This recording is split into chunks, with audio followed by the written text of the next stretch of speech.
Salatu wassalamu ala rasulillah wa ba'd. Alhamdulillah, welcome to the afternoon session. Inshallah, today we're going to be having a presentation on the topic which is listed in your program is between the God of the prophets and the God of the philosophers. And this is what's mentioned as well in Dr. Hatem's paper. And also this paper has turned into a book which was printed already. Inshallah, it's going to be available for sale very soon. So just to introduce the topic, there was one time I had a meeting with the famous Da'iya Abdurrahim Green in the UK. Somebody who has really conveyed the message of Islam to several people around the world. And he told me one time that he met a man, and this man said, I don't believe in God. I'm an atheist. And the reason why I'm atheist is because I find it very difficult to believe that there's an old man in the sky with a beard sitting on a cloud who controls all of this. So Abdurrahim explains to me, he says, the problem that this guy had was not with God. The problem was with his conception of God. And that's why it's extremely important for us to explain to people what the concept of God actually is. And this is sometimes a mistake that a lot of people make, is they think that people are rejecting a creator. They're rejecting the idea that there's an ilah, that they're rejecting Allah. But sometimes they're not rejecting Allah. Sometimes they're actually rejecting what they were led to believe Allah subhanahu wa ta'ala actually stands for. So on a personal level, this is a very important topic for me. And it's a very important session here because I'm one of those people who in my college days went through atheism despite growing up in a Muslim family. Alhamdulillah, Allah subhanahu wa ta'ala led me back. But all of these topics are extremely important to go through because I have kind of a soft spot for, everyone has a soft spot for things that they've gone through in their own life. So I kind of have a soft spot for this topic. So rejecting this idea or this concept is extremely important. There was a scholar by the name of Shibli Nu'mani who died in 1914. And he recognized that through westernization of Muslim lands, he recognized that atheism, he recognized that skepticism is rising among the Muslim masses, especially among the intelligentsia. And he wrote a book called Ilm al-Kalam. And he said that we need an Ilm al-Kalam al-Jadid. We need to go back and we need to see what all the scholars of Aqidah have written, and we need to reform their arguments because issues like whether Kalamullah is makhluk or ghayr makhluk is still being taught in all the madaris, but it's not the most relevant of issues. We need to go back and see what the mutakallimin had answered when it came to these issues, build upon their usul and their principles, and then tackle the issues that we're dealing with today when it comes to modernity and postmodernity. Dr. Hatem is going to be taking a different approach than Shibli Nu'mani. He's saying that there's no need for that in particular, but instead, the Athari Aqidah or the Athari approach to Aqidah is more than sufficient, which is why the subtitle of his book is Reflections of an Athari on the Divine Attributes of Allah. Now, the moment somebody hears Athari and Sifatullah, automatically their mind, when I first read this as well, and I said, I'm supposed to be presenting on, I'm supposed to be introducing this topic, sirens went off in my mind and said, this is very polemical. We're going to have a problem. But I assure you, alhamdulillah, this is not going to be a problem because if you read the introduction to the paper or in the introduction to the book, you find that Dr. Hatem has specifically actually taken such a balanced approach or such a respectful approach where he says that if somebody is going to follow Imam Ahmad ibn Hanbal, then they can still love Imam Abu Hanifa. If someone's going to follow Shaykh Ibn Taymiyyah, they can still love Imam Ghazali. And then he says at the end of page 10, he says, even when it comes to the Mu'tazila, they deserve their share of this love that Muslims are supposed to have for them. And I'll quote this sentence. He says, if we do not find room in our hearts for them, our love reserves must be exceptionally depleted. So this in and of itself should be sufficient to show that he's taking a very balanced approach while at the same time asserting that this is the approach which he believes is going to be leading towards a great way. And he mentions Imam Al-Ghazali is Hujjatul Islam, and he says Shaykhul Islam, Ibn Taymiyyah is Shaykhul Islam, and yet both of them, when they went into philosophy, he says both of them were affected by they both got wet with philosophy while trying to cross the ocean of delving into the subject. Anyways, without further ado, I'll introduce the speaker and then just give you a very quick overview of the topic. Dr. Hatem AlHaj, he's well known to everyone here. He's a member of AMJA. He was former dean at Mishka University, and now he's still a curriculum developer at Mishka University. He has a PhD in comparative fiqh from Al-Jinan University. He is a pediatrician by profession as well. And he's basically broke his paper down into 4 parts. So I'll just do the summary in case, so he can get into the detail. He begins by talking about the role of aql and naql when it comes to how we approach our beliefs in Islam. The role of the intelligence and the role of traditions, or the role of scripture. Then he talks about the attributes of Allah, or the sifat. Then he talks about tashbih, or anthropomorphism, and the allegation that exists, and the approach of tanzih and the approach of ithbat that we're supposed to have towards these things. And then he mentions at the end the concepts of ta'wil and tafweed, and which approach we should go, and what are the counter arguments to all of these things. So without further ado, Dr. Hatem, inshallah, he's going to present for 45 minutes, inshallah. Bismillah, alhamdulillah, salatu salamu ala rasulillah wa ala alihi wa sahbihi wa man wala, thumma amma ba'd. To proceed. Remember, I was presenting a summary of Sheikh Jamal Zarabozo's paper yesterday, and I said that I don't truly, personally believe that atheism would be such a big deal.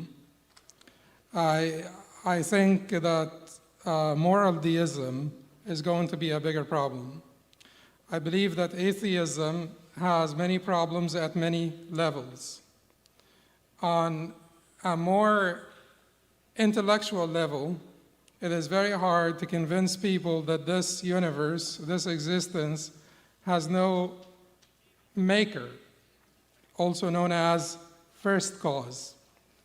On an emotional as well as intellectual level, it is very hard to convince people that this universe has no telos, purpose, meaning, also known as the final cause. Very hard. Therefore, there would be bouts throughout the history of atheism becoming more popular.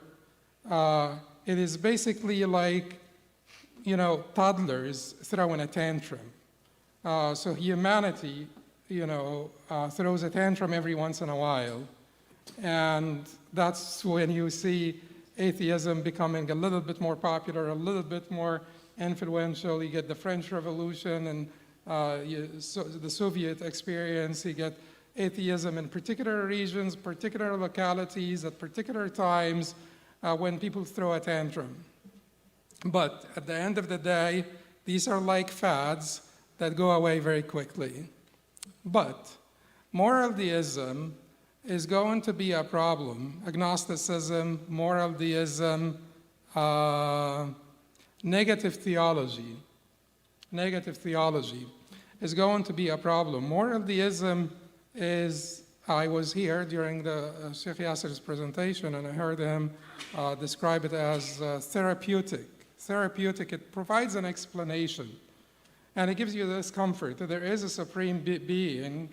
So it gives you it comforts you, it gives you an explanation that you could be content with. Yeah, someone made this. But again, at the same time, it is a God that has been excluded from our day-to-day life, from basically managing our affairs. He's a God that has been silenced. He's the God, the preferred God of the philosophers, a God that is remote and detached, a God that can never be an object of adoration or worship, although it, not he, it may be an object of wonderment. So this is basically a God that modern secularism or secular humanism would prefer to have.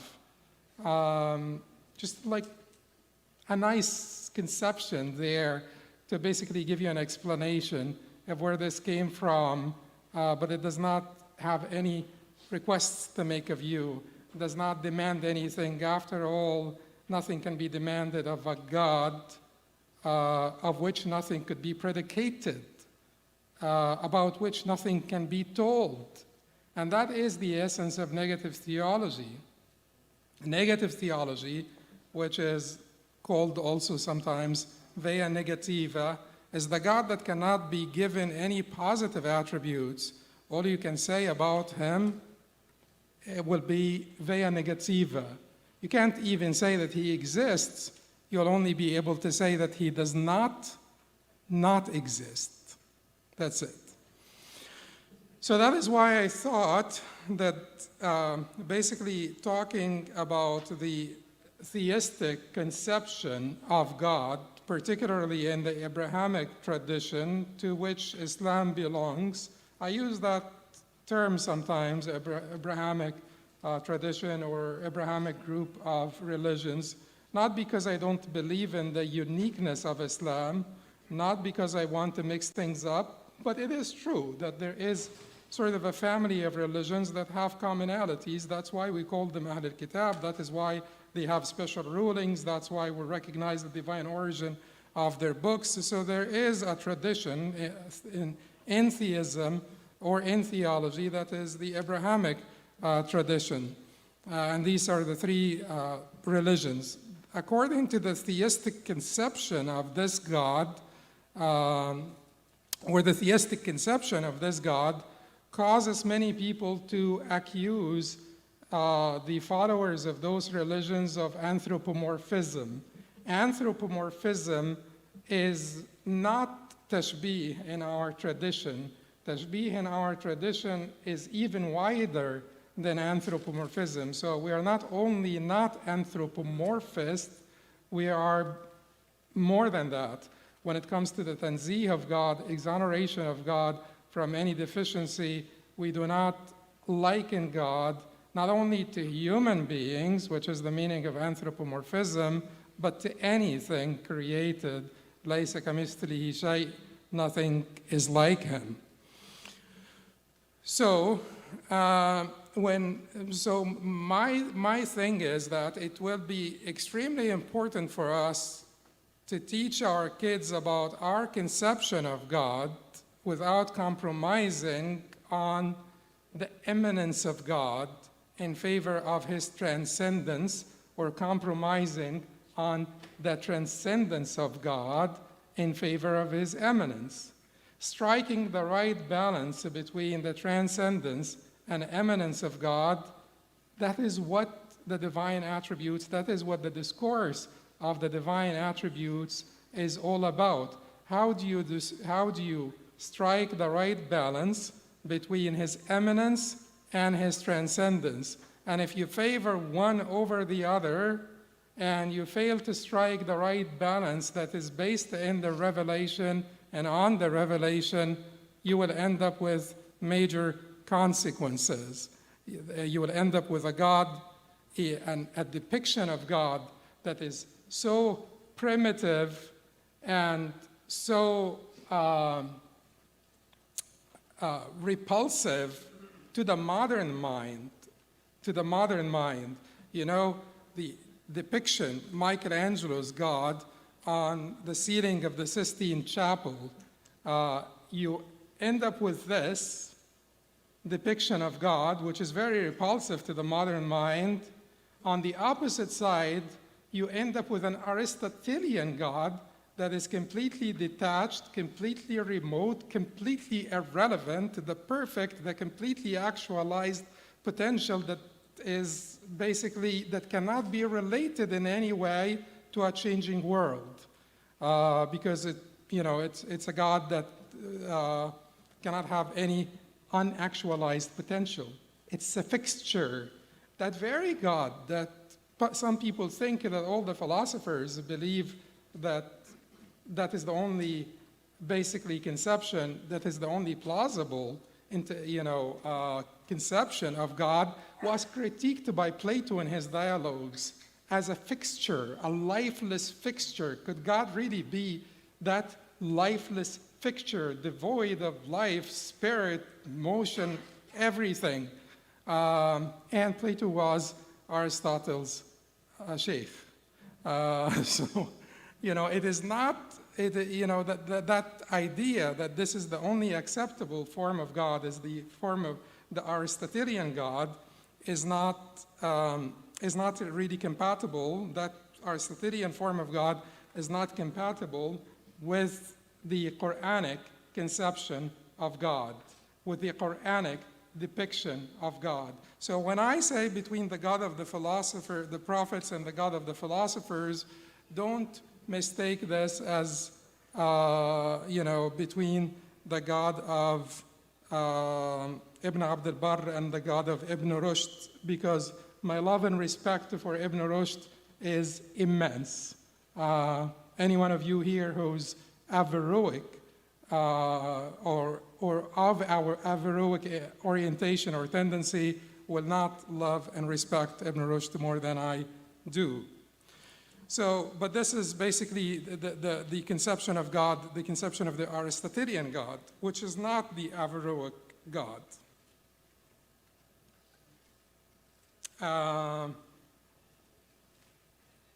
Okay, so now, since this is important that we teach our kids the proper Islamic conception of God that is balanced between his eminence and his transcendence,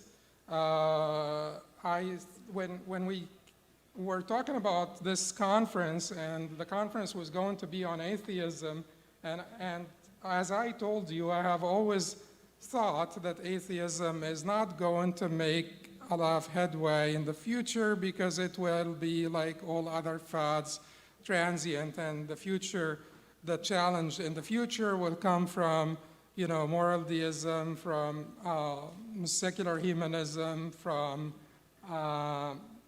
negative theology, and things of that nature.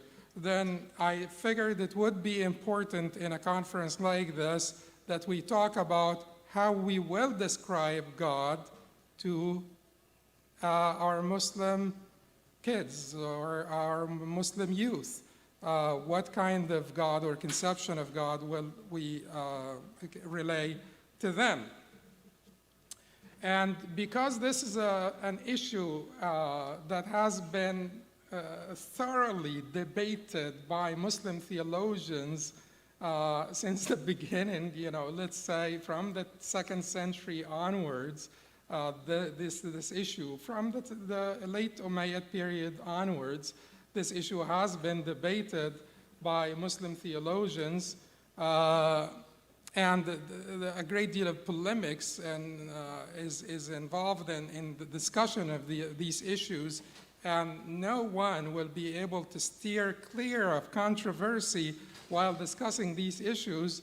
I said to myself, and those of you who know me know I have sort of a conciliatory attitude that suits my personality, I guess, with people, Muslims of other orientations, other creedal orientation, other ideological orientations, and so on and so forth. And my statement about Al-Mu'tazila, I don't retract this, and I don't think that I will retract it. I believe that many of the Mu'tazila led exemplary lives. They sacrificed for this deen more than anyone in this crowd, and they were more devoted and more strict with their practice of their deen than anyone of this crowd. I don't think that any one of us will compete with Amr ibn Ubaid, for instance. So I'm not going to retract to this, but at the same time, I think that we can debate those issues and we can be assertive about our convictions as long as we are objective, respectful, and loving, which is possible. And that is basically the type of discourse that people have nowadays. You could be assertive and gentle at the same time, simultaneously. You could be respectful, objective, loving, but at the same time assertive and firm on what you believe in. So this is going to be, we need to move in that direction. Why we need to move in that direction? Because to dumb down the discourse is going to be a problem. So I have two ideas, in order for us to carry on with this debate, with the polemics, and I believe that this agreement helped delineate Muslim orthodoxy more than agreement. Just the sheer volume. When Orthodox Muslim scholars disagreed over a matter, you were able to tell basically the boundaries of orthodoxy. Because orthodoxy is not a dot, orthodoxy is a circle. So you're able to see the right side of orthodoxy, the left side of orthodoxy. When they disagreed over reason and revelation, for instance, and Imam Al-Razi, and maybe you wonder, I'm one of the few people who would say Imam Al-Razi and Imam Taymiyyah in the same voice, or the same breath. So Imam Al-Razi had his universal law, that's his Qanun al-Kulli, when he tried to basically resolve the conflict between reason and revelation. And then came Imam Ibn Taymiyyah and critiqued the universal law, al-Qanun al-Kulli and Dar' ta'arud al-aql wal-naql. Actually, if you take Imam Al-Razi's discourse on the issue or arguments, and you take Imam Ibn Taymiyyah's arguments on the issue, you will be able to see that this is basically the territory that any Sunni Muslim would be moving in. And this will help us say what? This will help us say that the definitive purports, the definitive output of reason will never be dismissed or ignored by Muslims. Because all of these arguments between the two Imams, who did not live at the same time, one died in 605 and one died in 728, so they were not contemporaneous, but all of it's transgenerational discourse. But this debate that happened between them showed us clearly that Sunni Muslims do not ignore the definitive rational output. So what Imam Ibn Taymiyyah did, basically, and I was speaking with specialists in this field, what he came up with is simply the modified universal law. He took the universal law of Imam Al-Razi and he modified it. As an athari, I believe in the Taymiyyan version, or the modified universal law, where he said that the output of reason is not one undifferentiated category of sort of certain truths, definitive, qat'i, but rather it comes in two types, definitive and speculative. And then the revelation also, it's not one category of definitive purports, but rather definitive and speculative. So you have a quaternary division, not a binary. And then, as I said yesterday, you will give precedence to that which is definitive over that which is speculative, regardless of whether it is rational or scriptural, which tells you that we consider reason a source, the rational output, a source of knowledge. We do as Sunni Muslims, and that is something that some people may not particularly understand well or comprehend well. We as Sunni Muslims do not dismiss reason. Nowadays, can you say that science and reason are the same thing? To a great extent, yes, because we don't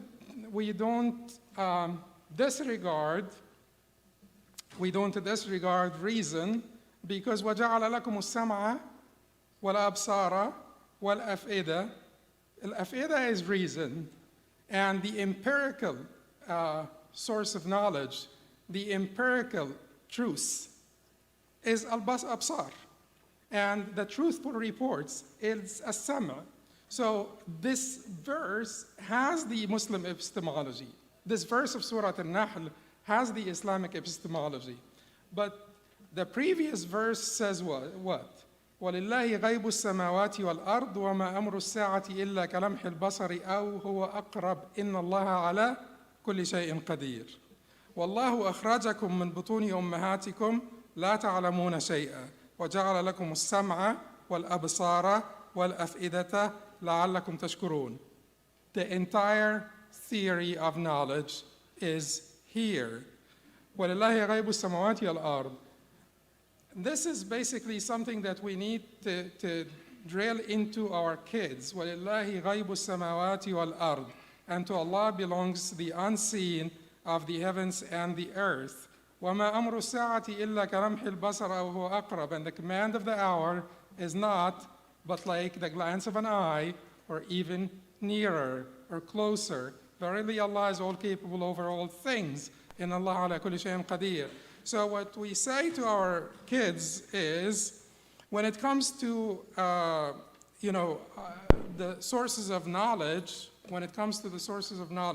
you know how the rationalists, they used to call them continental rationalists, British empiricists, but there was this debate between the rationalists and the empiricists about the source of knowledge, whether it is reason, whether it is innate reason, or it is only the data that you collect through your empirical senses. And they debated over this. You have empiricists like John Locke, for instance. You have rationalists like Descartes. But Kant came after the rationalists and empiricists, and he summoned all the basically philosophers of religion, the so-called metaphysicists. And he said to them, is reason capable of commenting on that which is metaphysical? And Kant is arguably the most important figure of philosophy in the last 200 years, or the last 300 years, let me say. And he said that reason is not able to comment on these issues because they are beyond reason. And everything, he did not side with the rationalists who said that we come out with a priori knowledge packaged inside us. That's the Cartesian way. And he did not side with the empiricists who said that we come out with a clean slate, tabula rasa. That's the Avicennan term for the clean slate, tabula rasa. So he said, no, neither this nor that. He almost agreed with his conception that Muslim philosophers, Muslim theologians, Muslim thinkers had from before, that the intellect is a potency, it is a ghariza, it is a quwwa. And it does need basically data to basically make knowledge out of it. But he said that everything that we can conceive of, everything that we can think of, is limited by our human categories of understanding, a product of the universe, the world we live in. Therefore, we cannot simply, by the nature of our constitution, our intellect, we cannot examine that which is metaphysical beyond this universe because it's outside of our human categories of understanding. And that is the Athari way of this, of looking at this matter, that the unseen is basically beyond our human experience, beyond our ability to examine or to comment on. Therefore, when it comes to غيب السماوات والأرض, and the greatest of غيب السماوات والأرض is the maker of السماوات والأرض, the intellect is incapable except for recognizing the existence of the maker and the perfection of the maker. That is the fitra. The fitra drives us to recognizing the existence and the perfection of the maker. And whether you call this al-hiss al-batin, the inner sense, or you call this al-fitra, but we come in pre-packaged with this potency to recognize the existence and the perfection of the maker. Beyond this, we cannot comment on, we cannot conceptualize the attributes, the nature of the maker, because it's completely outside our human categories of understanding, which are a product of the universe that we live in and that we experience. How do you bring this back? Your computer's left, so just move it. Computer's left? Sleepy. Just wanted to, yeah. Okay, it's okay. No, but I can use. No. Oh, Sorry about that. computer died. I will take those 2 minutes. Yeah, we're not going to count this as your time. I'm pausing the timer, don't worry. Yes. You have the same presentation on your computer? Can you guys just plug it into It's more than that, wallahi, because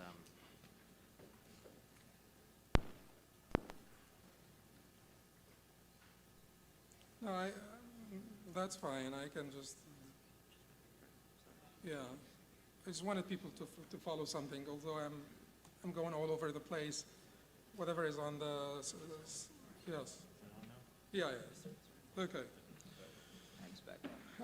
So the idea, okay, going back, the idea of measured exposure. Measured exposure, I mean by the idea of measured exposure, what I was talking about is how do we mitigate the side effects of the intra-Islamic polemics on Aqidah? How do we mitigate the side effects of the intra-Islamic polemics on Aqidah without dumbing down the discourse?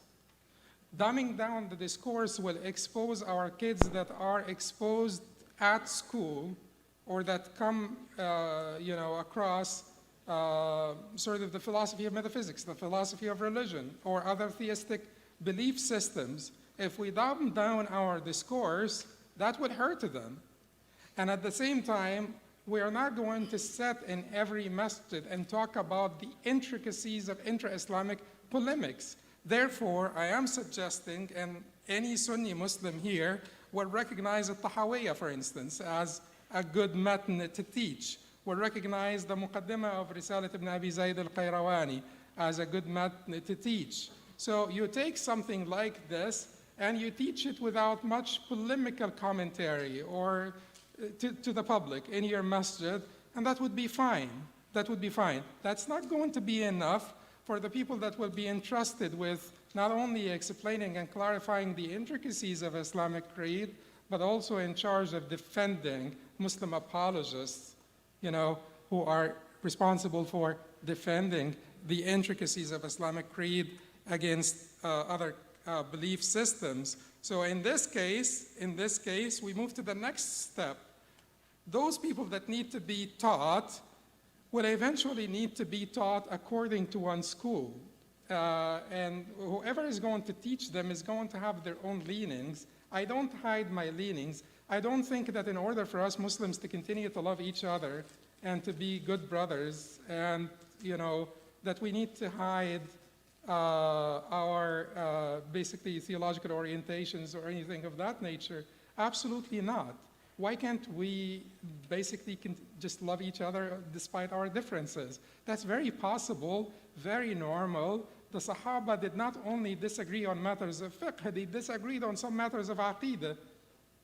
Regardless of what you want to say, they did.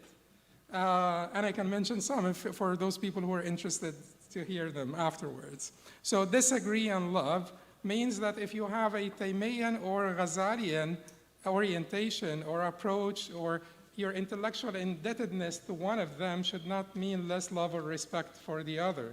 Your intellectual indebtedness, your greater intellectual indebtedness for one of them should not mean rejection of the entire legacy of another. Your greater intellectual indebtedness for one of them should not mean complete acceptance of the entire legacy of anyone. because that is the Prophet ﷺ only. That is the one that nothing can be given, refused or rejected from his teachings. So we will not give that station of the Prophet ﷺ to any of our scholars, no matter how much we love them. When we continue to love them. So you disagree and love and move on, and then just be as credible and transparent as possible. But at the same time, I want you to understand one thing. At the same time, you do not want, you guys are focusing on this, I'm just going to turn it back. But at the same time, I want you to understand that I said we should be objective, right? And we should focus on the issues. People who are unable to focus on the issues, they would move quickly to accusing or to basically critiquing the character, or trying to basically accuse people of, concerning their motives, or assassinate their character and so on. But those people are sick. But the other problem that we sometimes fall in is to exaggerate in the negative consequences. Certainly, if you believe in, if you believe in the aqidah according to the mutakallimun, or you believe in the aqidah according to the Atharis, for instance, you will need to be, you should be able to mention why you believe so, and you mention some of the consequences of the counter-belief or the counter-approach to the issues of aqidah. That is fine, but you should not exaggerate in the negative consequences of the counter-approach when you know that you, no matter how good you are, no matter how good your aqidah is, you're probably not going to be close in devotion and worship, higher in ranking than an Imam Al-Nawawi, no matter how good of an athari you are. Also, as a mutakallim, you will probably not be anywhere close to the devotion, the ranking of Al-Imam Al-Jilani, Shaykh Abdul Qadir, rahimahullah. No matter how good of a mutakallim you are, it's just not going to happen. So don't exaggerate in the dangers of the counter position, because that will eventually lead to demonization of the bearers of the tradition who hold that counter position. Okay, so when it comes to epistemology, I want you to tell our youth that the Islamic epistemology is so balanced, so comprehensive. Those rationalists and empiricists who kept on fighting with each other, the Quran put it together, all of it, in one verse. Allah brought you out of the wombs of your mothers knowing nothing, and He gave you the hearing. That's truthful reports. Truthful reports. All of us believed in China before, is this rational output? All the people who believed in China throughout the ages, was that rational output?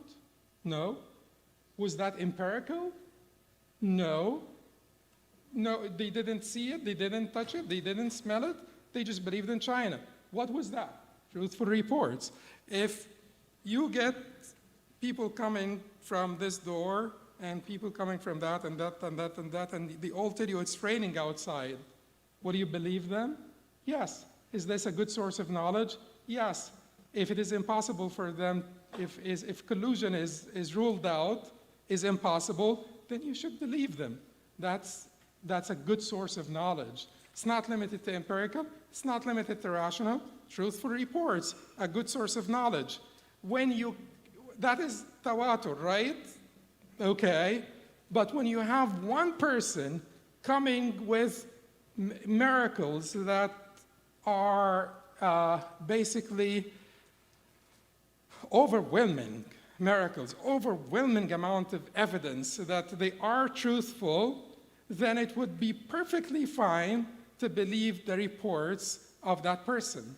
And if he's telling you that he was sent by God, then it would be perfectly fine to believe his reports about the unseen, to believe his reports about the unseen, which neither our intellect, which is, al-af'ida, or our empirical experience can examine or can comment on. But Allah is saying that He also gave us al-absar. These are empirical senses. So we say to them, yes, and in fact, Wa'il al-Hallaq, in his book, Ibn Taymiyyah Against the Greek Logicians, he said that Ibn Taymiyyah rahimahullah, well, Wa'il al-Hallaq is Christian, so he's not going to say Imam Taymiyyah, but Imam Taymiyyah rahimahullah prefigured the British empiricist. So they say that he prefigured the William of Ockham. He was the first nominalist. But they also say that he prefigured the British empiricist. We do believe in empiricism. We do believe in empirical accuracy. And we value basically the output of science. Science is about the empiricism. And that's why, the Anglo-American side of things was more accomplished in science, because philosophically they were empirical versus the continental rationalists. And you know that empiricism is also a product of, the scientific method itself is the Islamic civilization's greatest contribution to the progress of science. Read Briffault on the history of science. The Roger Bacon and his namesake, Francis Bacon, all of those people, they acknowledge that that they are indebted with the scientific method to Muslim scholars. So the idea of empirical accuracy, we're all for it. However, this is not going to help us in the area of the unseen, al-ghayb. It's not going to help. This is important in physics and chemistry. This is important in medicine. This is important in whatever it is that can be studied in the lab. But God cannot, just like you heard this morning. So the role of truthful reports, the role of reason as an independent source of metaphysical knowledge, and we said that reason can only judge or can only comment on the existence and perfection of the Supreme Being. The place of kalam, I believe that kalam is basically important, necessary. You say, how could a sort of a Taymiyan person believe in the necessity of kalam? He believed in the necessity of kalam in the sense of rational arguments, but it is a two-step process. Basically, we figure out the implications of the Quran and the Sunnah according to the linguistic conventions of the first community, establish those, and then develop your kalam to defend them. So kalam in this sense belongs to the area of apologetics more than it belongs to the area of theology. It is an apologetical tool. What if there is a conflict between reason and revelation? We talked about this, the universal law of Imam Al-Razi and the modified universal law of Imam Taymiyyah, and we said that as Sunni Muslims, we never dismiss the definitives of rational output or empirical findings. Okay, so in my paper I talked about, the division of basically the spectrum of positions. Negative theology is when God is described only via negative attributes, not positive attributes. So the people who are going to be the champions of negative theology are not even the Mu'tazila. You may think that the Mu'tazila would be those are the sort of the most Mu'attila of all people. That's actually not true. Those are just very few people. The Qarmatians, Al-Qaramita, are the people who only describe the God in negative terms. those are the people who would not even say that he exists, but they would only say that he does not exist. That's the only way they can describe God. The Muslim philosophers, some of the Muslim philosophers would come close to the Qaramita, but not even all the way, because the Muslim philosophers like Avicenna, for instance, would describe God as the necessary existent. That is not a negative description, that is a positive description, necessary existent, wajib al-wujud. And then you have some esoteric, some sort of philosophical Sufism that was on one side pantheistic affirmationists and on the other side complete negationists. You know, عين ما ترى ذات لا ترى وذات لا ترى عين ما ترى. If you want, read about this more in the paper. Then you have the relative negationists. The relative negationists are Mu'tazila. They are relative negationists, and their problem with composition, it can be found in the paper. And you have the relative affirmationists. The relative affirmationists, and so al-Ash'ari and Maturidiyya, the later Ash'ari and Maturidiyya, are sifatiyya. They actually affirm, at least they affirm, one essential attribute. They affirm 5 negative attributes, and they affirm sifat al-ma'ani, which are the 7 attributes. So they are called sifatiyya. They are affirmationists, relative affirmationists. Predominantly affirmationists are the early Ash'ari, like Imam Hatem al-Hajj, for instance. Affirmationists, all in all, mainly affirmationists. Most of my arguments in this book are from Imam Abul Hasan and Abu Bakr al-Baqillani, Imam Abi Bakr al-Baqillani, and so on. Predominantly affirmationists. And then you have the affirmationists who are the Atharis. The next step, affirmationists who are the Atharis. And then you have the extreme affirmationists, and certainly like Atharis would be like Ibn Abd al-Barr and Ibn Khuzaymah and Ibn Taymiyyah and Ad-Darimi and many others. And most of the time people argue over names, and I don't like to argue over names, who's what. Extreme affirmationists, those would be the Karamites. The Karamites are the extreme affirmationists, and the Karamites are not assimilationists, are not mushabbiha. The Karamites, or the followers of Muhammad ibn Karram, were not really that bad. It's not because I'm Hanbali I have some affinity for the Karamites, no, but they fell into the mistake of describing God as Jawhar, because they basically wanted to say that the sifat subsist in the divine, and if the sifat subsist in the divine, then they were pushed into a corner, and they said to them, if you say that the sifat subsist in the divine, then al-a'rad must subsist in jawhar, or jism. So they said that God is a jawhar. So they are extreme affirmationists, and we don't accept their sort of conceding to this as sort of traditional, conventional affirmations. And then you have the assimilationists. Those are mushabbiha, like Hisham ibn al-Hakam, Bayan ibn Sam'an, Dawood al-Jaribi, and their followers and others. Okay, so the issue here will have to be, you have to be very careful not to relay a depiction of God like the one drawn on the ceiling of the Sistine Chapel.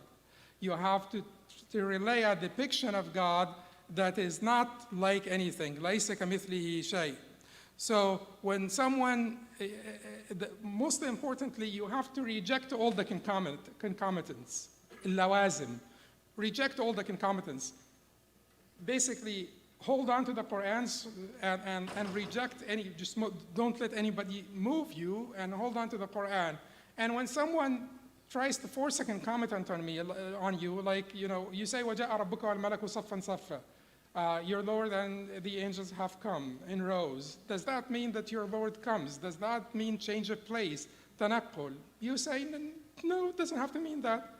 Is that haqiqah? Yeah, it is. He said that. Does that mean tanaqqul? No, it doesn't mean that. You to say, وَجَاءَتْ سَكْرَةُ الْمَوْتِ بِالْحَقِّ. death comes to you. Does that mean tanaqqul? No, it doesn't mean that. Is it haqiqa? Yes, death comes to you, and so on. So in that sense, you only do this affirmation after a thick primer of tanzih, exoneration of God from all deficiencies. Without that thick primer of tanzih, you will run into problems. And certainly, if you're closer, if you're in the center, you're closer to the left, and you're closer to the right. You're closer to the left than someone who's in the far right, and you're closer to the light than someone who's on the far left. So you have to be very careful that you don't slip. And without that thick primer of tanzih, you may slip. Certain compositions, so Imam Taymiyyah rahimahullah in رد الصحيح على من بدل دين المسيح. الجواب الصحيح على من بدل دين المسيح. الجواب الصحيح على من بدل دين المسيح. He says that no Muslim scholar would sit down and say that God has hands and face and leg and side and this and this. He says this composition, putting them all together like this, no Muslim scholar would speak in this way. No Muslim scholar would speak in this way. Because the cognitive synthesis that results from speaking this way is the problematic assimilation. So while you affirm, but when you make that composition, there will be an automatic cognitive synthesis that will result in a major problem, in a depiction of God that would be repulsive to the minds of most people. Why is this green and you're telling me 1 minute? Shouldn't this be orange or yellow or something? I'm not in charge of the light, Sheikh. Oh, who's in charge of the light? So it's not Okay. it's not working. So. Oh, it's not working? Yes. Okay. No, but that's it. I was going to read the conclusions for you, but you can read the conclusions. The conclusions are all in your paper. أقول قولي هذا وأستغفر الله لي ولكم. سبحانك اللهم وبحمدك أشهد أن لا إله إلا أنت أستغفرك وأتوب إليك. Jazakumullah khair. Alhamdulillah. We'll be taking questions from the audience, inshallah. The way I was told we're going to do it is everyone has a maximum of 90 seconds to ask their question, and the Sheikh will have 2 to 4 minutes to respond. We're going to take right microphone, left, and then right, and then left, and then sisters, inshallah. So what I'm going to do is when you're asking the question, I'm going to start my timer, and I'm just going to put my microphone to the timer, so everyone will hear the timer go off if you go over 90 seconds, so I don't need to interrupt you, inshallah ta'ala. So right microphone first, inshallah. Please, go ahead. Assalamu alaikum. Jazakumullah khair, Sheikh Hatem. MashaAllah, wonderful presentation as always. May Allah reward you. So my question is kind of an area within the masjid as Imams. We know amongst the youth, tasawwuf is also popular and Sufism is also popular. And Sheikh Yasir Qadi mentioned about spiritual nourishment. And I know as well you have inclination towards tazkiyah and the importance of that. How can we bring in this topic of agnosticism to atheism and see what can we take from the history and the tradition of tasawwuf that we have in our deen without it becoming conflictual in the masajid between Imams versus people who may be from a Sufi tariqah or another. Just this, I wish we could have more debate or more discussion on this issue and a conversation on tasawwuf within the realm of this topic as well, inshallah. Alhamdulillah, sallallahu Rasulullah. So the issue of tasawwuf is an emotionally loaded term because it basically, it means different things to different people because it was practiced differently by different people. You have Sufis that are completely antinomian, anti-Sharia, and you have Sufis that are completely Sharia compliant.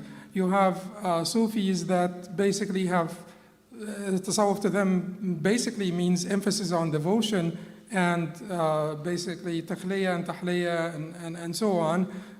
That's purification of the soul. And you have Sufis that are more inclined towards philosophical Sufism, monism, pantheism, things of that nature. So you have different phases, different stages, and different types of Sufis. Like you have a Sufiya of Sheikh Abdul Qadir al-Jilani, for instance. You have a Sufiya of al-Junayd. Which Sufiya are we talking about? Therefore, we cannot make a blank statement about tasawwuf. We cannot make a blank statement about tasawwuf. And at the same time, we cannot denounce tasawwuf because in our tradition, the discipline of tazkiyah was referred to as tasawwuf. So I can't basically throw the baby with the bathwater. And that if you condemn tasawwuf in general, that's what you're going to be doing. And therefore, a discerning approach to tasawwuf. And I believe, like if you look at Imam Taymiyyah's description of tasawwuf in his book, The Sufiya al-Fuqara, I think that this is extremely fair, if not basically too favorable. But it is extremely fair at least. And this should be our approach. It's the discerning approach. It is basically, you have to understand that Ibn Qayyim, for instance, said that these divine attributes, this is not the result of intellectual work. This is the result, your understanding of the divine attributes. Man ahsaha dakhal al-jannah. Your understanding of the divine attributes is that not a result of intellectual inquiry or even the memorization of the scriptures or even the good understanding of the scriptures. The scriptures. It is the result of spiritual labor in which God actively participates by opening your heart and basically giving you that inspiration and that nur that comes from Allah subhanahu wa ta'ala that will make you imbibe the divine attributes and make you basically live by them, feel them, not just know them, but feel them. We can talk about Al-Razzaq from here until the cows come back home. And one person in a Muslim country can have a better, basically, actualization, fulfillment of the understanding of Al-Razzaq than all of us. All of us. You could get like 200 scholars talking about Al-Razzaq, but there are someone who does not know anything about theology, who does believe deep in his heart in Al-Razzaq, and who would not basically any shubha. He would not come close to a shubha. He would stay 5 miles away from any shubha because he believes in Al-Razzaq. He would not have any worries about tomorrow because he believes in Al-Razzaq. He would not have any worries about getting laid off because he believes in Al-Razzaq. If you're the best scholar in the whole world, your realization of that attribute pales in comparison to his. So it is by spiritual labor. And as I said, measured exposure to Aqidah discourse, the Aqidah discourse that all the schools teach, whether you're Athari, Maturidi, Ash'ari, those are the main schools of Ahl Sunnah, or whether you are Mu'tazili, or this or that, the Aqidah discourse that all the schools teach do not generate faith in the sense of closeness, in the sense to God or sweetness. They are important to set up the guardrails to prevent you from deviation. They don't give you any fuel, any energy to move, to get closer to God. The tazkiyah/tasawwuf discourse is the one that gives you that energy to get closer to God. Our next question, Shah, Bismillah. Jazakallah khair, Sheikh. So when we were talking about as-sam'a wal-absara wal-af'ida, I have kind of a couple of questions on that. Does the order mean anything? Like the order of as-sam' wal-basar wal-af'ida, does it mean anything in our usage to understand God? And how do we ensure that they're not corrupted in a way that we are actually not able to use them to understand God? Okay, yes, many people said that the emphasis in the Quran is put more on the sam' than al-absar because there is more that you learn about the unseen, the realities, batin al-ashya, haqiqat al-ashya, the ultimate realities, the final realities through sam'a than absar. Through sam'a than absar. Truthful reports, the wahy from as-sama, you get a lot more by your sam'a and your listening than what you get through your empirical senses. So there is some, and when it comes to al-absar and al-af'ida and the rational and the empirical, you know, you do need to have sanity. But when it comes to the ulum of this dunya, I am an empiricist, and when it comes to this dunya, I tend to be an empiricist. Part of it is because of my scientific background, but I believe that there is superiority to the empirical approach in this dunya, chemistry. So all of the hypothesizing of the Greeks did not take them anywhere in terms of science. It was the scientific method that was empirical in nature that got transmitted by the Muslim scholars to the Anglo-American or the British empiricists that pushed the course of science or the trajectory of science forward. So, yeah, to some extent the order makes sense. Jazakumullah khair. Next question, inshallah, over there. Assalamu alaikum wa rahmatullahi wa barakatuh. So my question is, why do we have to sort of overcomplicate aqidah? And why can't we just accept it as like a difference of opinion?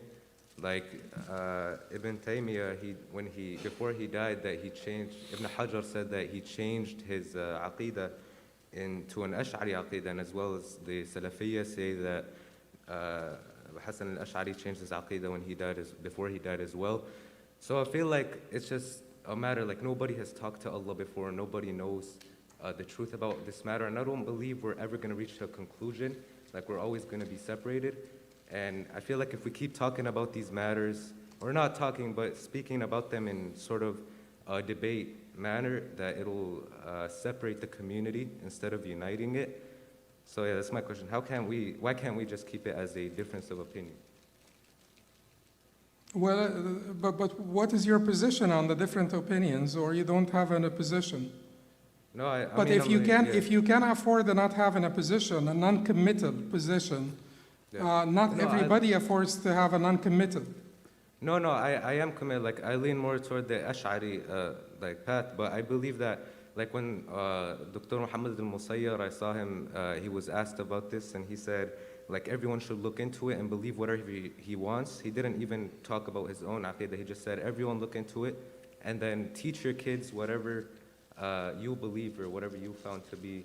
I love it, Dr. Muhammad al-Musayyar. He's my neighbor, and I'm friends with all of his children. And I know that he used to have his children sit with each other, and two of them were Ash'ari, and all of them are from Al-Azhar. And by the way, I sent all of my kids to Al-Azhar. All of them graduated from Al-Azhar. Certainly, as an Athari, I would tell them, just pay attention to this or that. But of course. But at the same time, I just put them in Al-Azhar. All of my kids are graduates from Al-Azhar.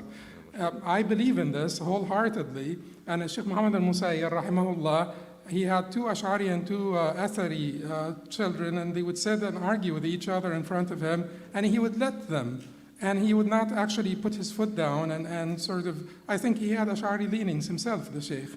But he would not put his foot down and basically end the discussion in favor of, those two children over the other ones. And I believe that this is absolutely beautiful, absolutely beautiful.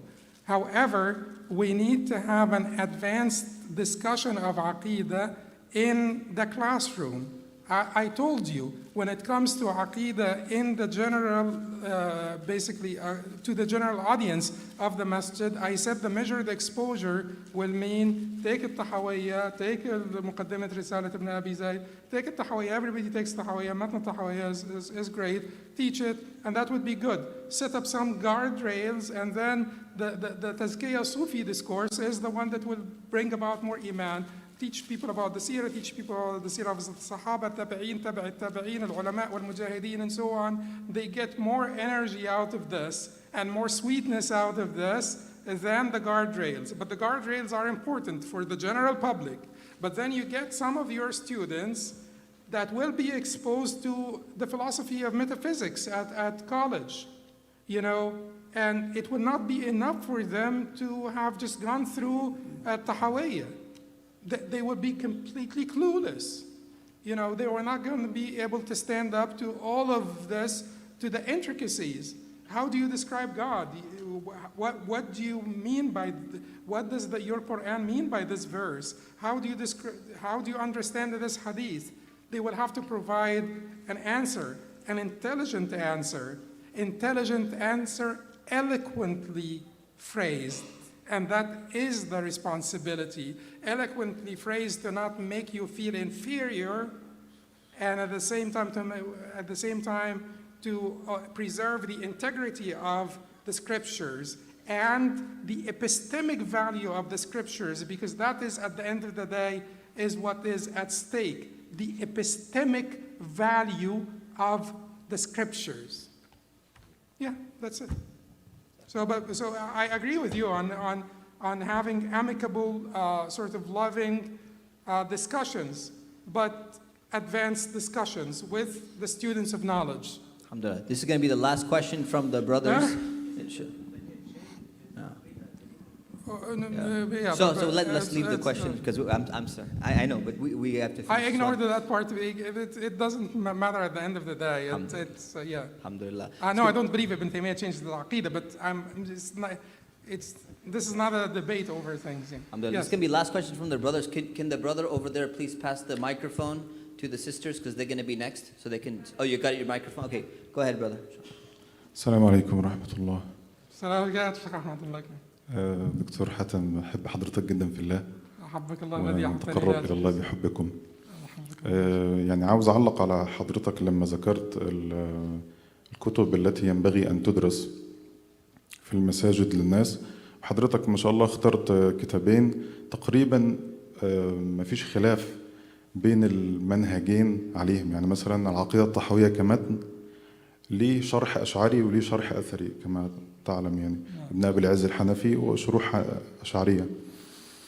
لكن يبقى المتن هو متن يعتبر ممكن نقول عليه متن أثري، يعني كلام كله ممكن من وجهة ملحدة هو مجرد ادعاءات، يعني ليس عليها استدلال عقلي. هل حضرتك تتفق معايا إن ممكن مثلا نقترح بعض المتون أو الكتب التي شرحت متون عقلية كمثلا أم البراهين الإمام السنوسي، بغض النظر عن الشرح لو أنا مختلف معاه مثلا من وجهة غير أشعرية أو ماتريدية، لكن لو جينا مثلا لمتن الخريدة البهية في مقدمته: أقسام حكم العقل لا محالة هي الوجوب ثم الاستحالة ثم الجواز ثالث الأقسام فافهم منحت لذة الأفهام. فالسطرين دول بس يفيدون إفادة كبيرة في مسألة تنزيه الله سبحانه وتعالى ومعرفة ما يجب وما يجوز وما يستحيل. فده بس اللي كنت حابب أعلق عليه. أو مثلا ننصح بدراسة علم المنطق كعلم يعصم الذهن عن الحاق ما لا يجوز في حق الله تبارك وتعالى. عفوا شيخ، إن شاء الله يجيب. صحيح. نعم، هذا أنا وافق يا شيخ على هذا الكلام، لكن أنا الذي أقوله أن احنا نفرق بين العامي وطالب العلم.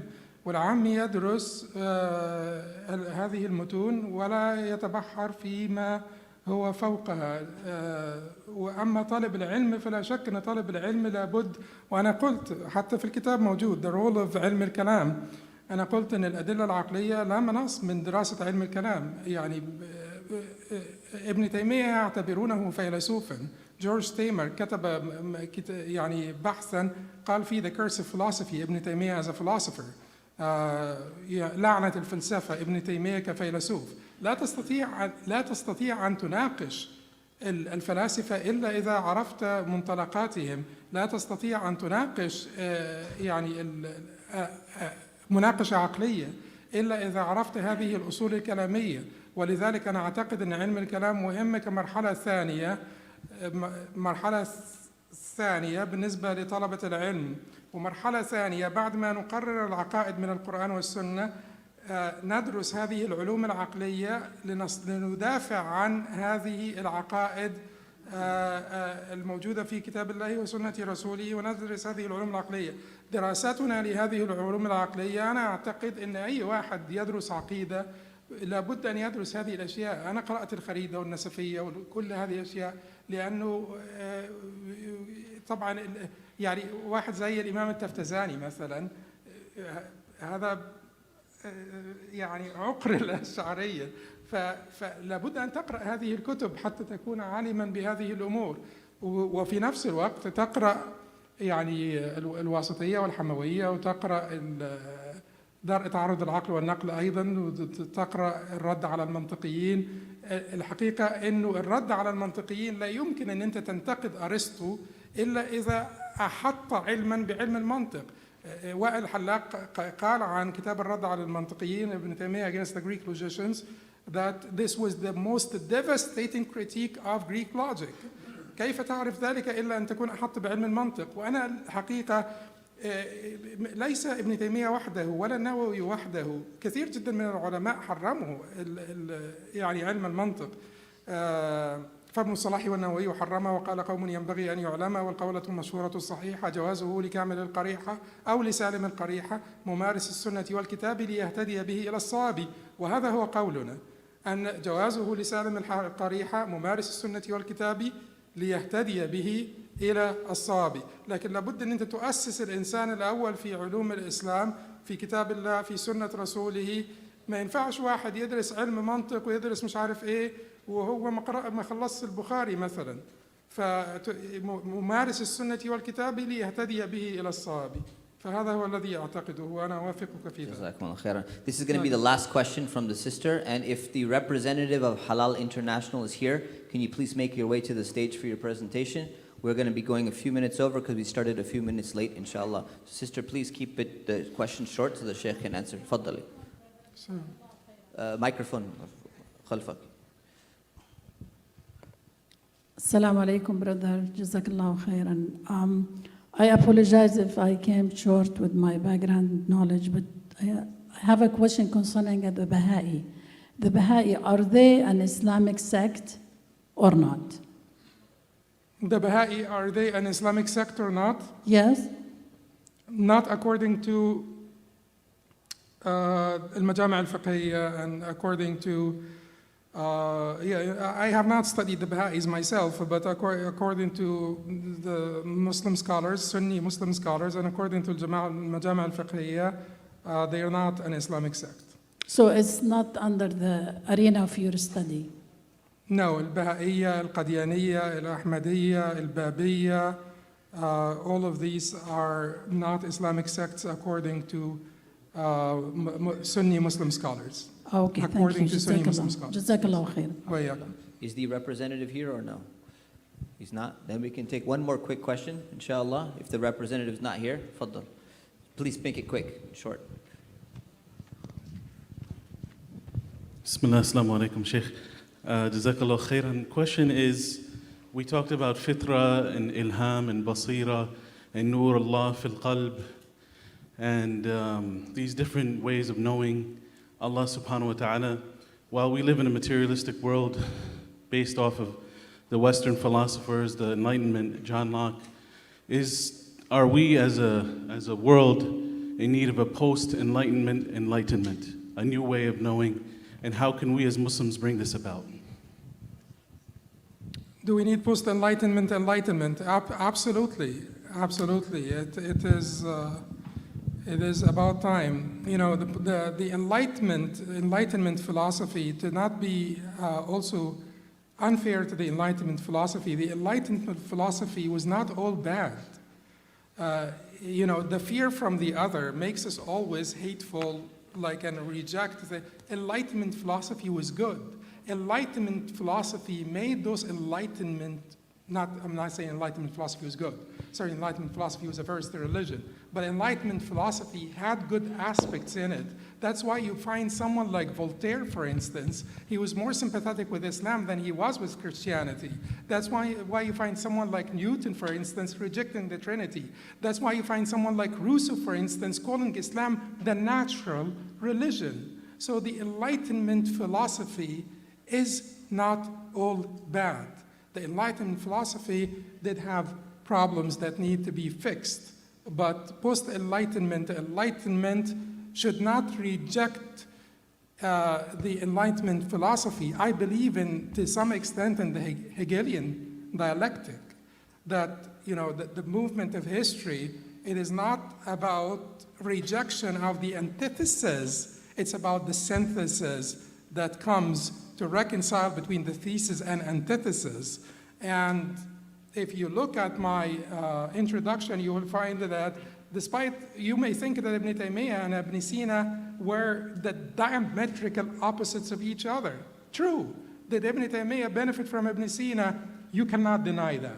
Ibn Taymiyyah did benefit from Ibn Sina. The wajib al-wujud that Ibn Taymiyyah uses is an Avicennan term.